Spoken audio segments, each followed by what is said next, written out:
Hello students, good morning. Class seventh Hindi second, व्याकरण second chapter, first lecture. बेटा chapter का नाम है वर्ण विचार। इसमें वर्ण के बारे में बताया गया है। जब हम वर्ण के बारे में विचार किया गया, इसलिए चैप्टर का नाम वर्ण विचार रखा गया। चलिए चैप्टर शुरू करते हैं। आपको बताते हैं वर्ण क्या होता है। तो भाषा का उच्चारण किससे होता है बेटा? ध्वनियों से होता है। तो जो ध्वनि होती है उसको लिखने के लिए कुछ चिन्ह निर्धारित किए गए हैं। तो उस विशेष चिन्ह को ही हम क्या कहते हैं? वर्ण कहते हैं। तो इस वर्ण भाषा की एक मूल ध्वनि होती है जिसके टुकड़े नहीं किए जा सकते। तो वर्णों के क्रमिक और निश्चित समूह को हम क्या कहते हैं? वर्णमाला। छोटा बड़ा, जैसे इसमें वर्णमाला के अंतर्गत बेटा ये सारे आ जाते हैं, लेकिन ये जो आ ई उ ऊ, छोटा ऊ बड़ा ऊ, ऋषि ए ओ ये 11 होते हैं। ये क्या कहलाते हैं? ये स्वर के अंतर्गत बेटा आते हैं। इन्हें हम क्या कहते हैं? स्वर कहते हैं। और का से लेकर हा तक जो 33 होते हैं वो व्यंजन के अंतर्गत आते हैं। क्या कहते हैं उसको? व्यंजन। अब संयुक्त व्यंजन ये 4 होते हैं, छ, त्रिंग, ज्ञ, श्र। ये संयुक्त व्यंजन कहलाते हैं। और अयोगवाह क्या होता है बेटा? अंग, अंग, आ, ये 3 होते हैं। ये अयोगवाह की श्रेणी में रखे जाते हैं। और जो अन्य होते हैं डा और ढा, ये 2 होते हैं। तो ये अन्य।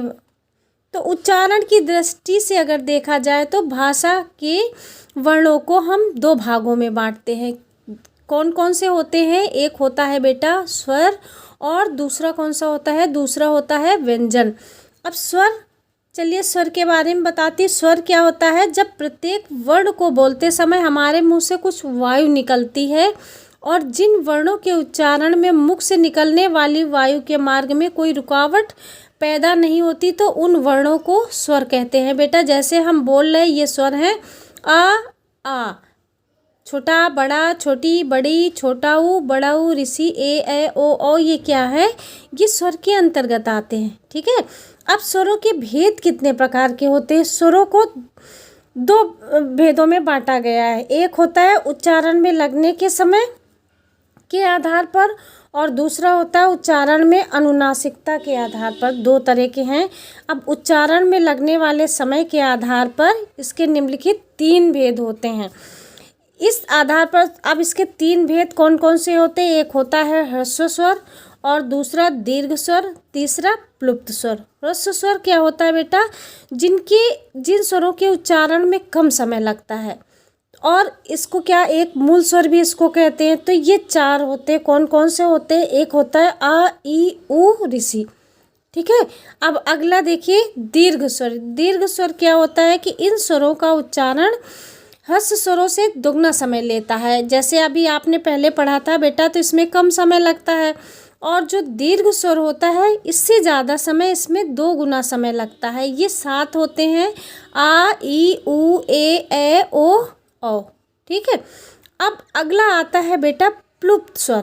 प्लुप्त स्वर क्या होता है? जब किसी स्वर के उच्चारण में ह्रस्व स्वर से इसमें इन दोनों की अपेक्षा इसमें सबसे ज़्यादा समय लगता है। तो 3 गुना समय लगता है, तिगुना समय लगता है। इसको प्लुप्त स्वर कहते हैं। अब स्वर के प्लुप्त रूप का निर्देश करने के लिए संस्कृत में स्वर के आगे 3 का अंक लिखने की प्रथा है। जैसे ओम, आप लोग बोलिए, जैसे ये हम बोलते हैं तो इसमें बहुत ज़्यादा समय लगता है, काफ़ी लंबी ध्वनि होती है ओम। तो हिंदी में प्लुप्त स्वरों का प्रचलन नहीं होता है। अब अगला आता है बेटा स्वरों की मात्राएं।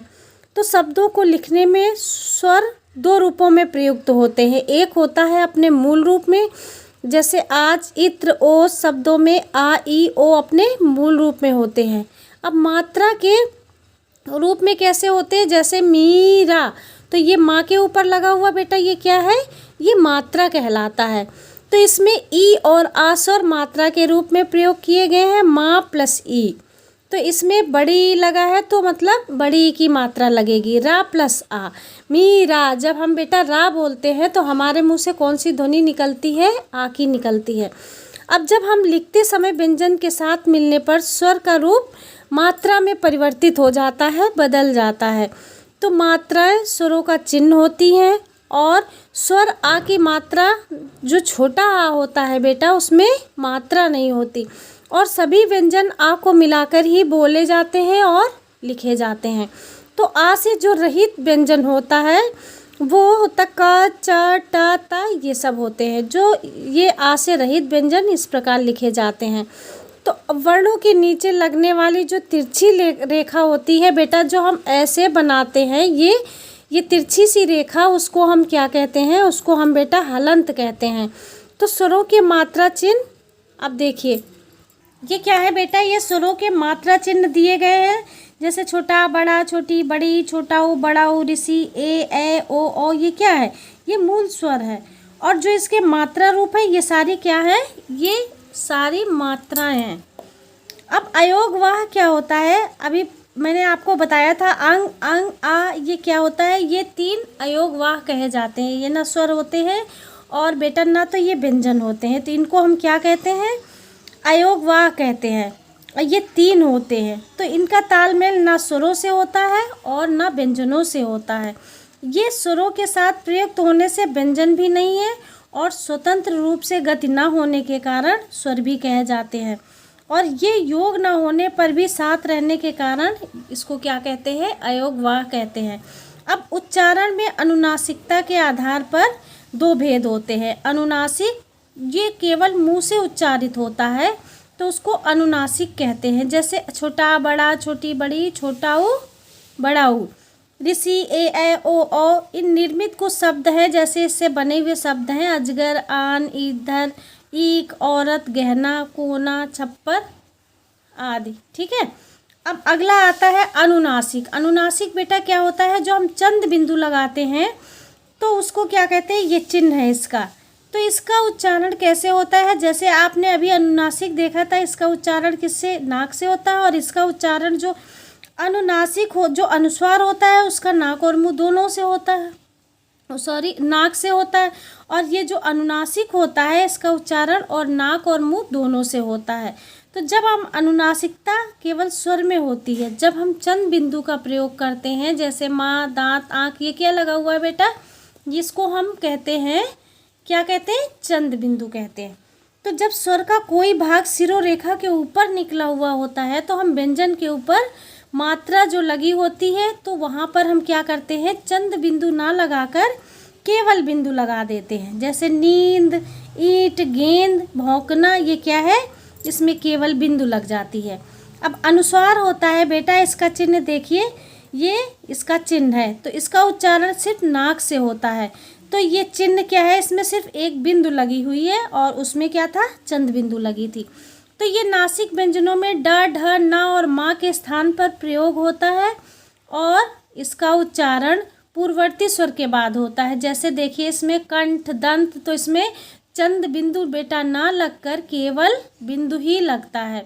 अब विसर्ग आता है, इसका चिन्ह ये देखिए, ये भी ये डबल बिंदु रखे हुए हैं। तो ये अनुस्वार की तरह विसर्ग भी स्वर के बाद आता है, इसका उच्चारण हा की तरह होता है, तो इसे व्यंजन के आगे लगा दिया जाता है। जैसे हम लोग लिखते हैं प्रातः, छ, ये क्या है, ये विसर्ग है। विशेष अनुस्वार और विसर्ग ना हो तो स्वर और ना व्यंजन, किंतु ये स्वर के सहारे चलते हैं, स्वर और व्यंजन दोनों में इनका उपयोग होता है, जैसे हंस, प्रातः आदि। अब बेटा आपका ये लेक्चर फिनिश हुआ, आप लोग अपना होमवर्क नोट कीजिए। 5 ये अनुस्वार और अनुनासिक शब्द लिखिए अपनी रफ कॉपी में, और लिख के लर्न करना है। अगला लेक्चर कल पढ़िएगा। Thank you class.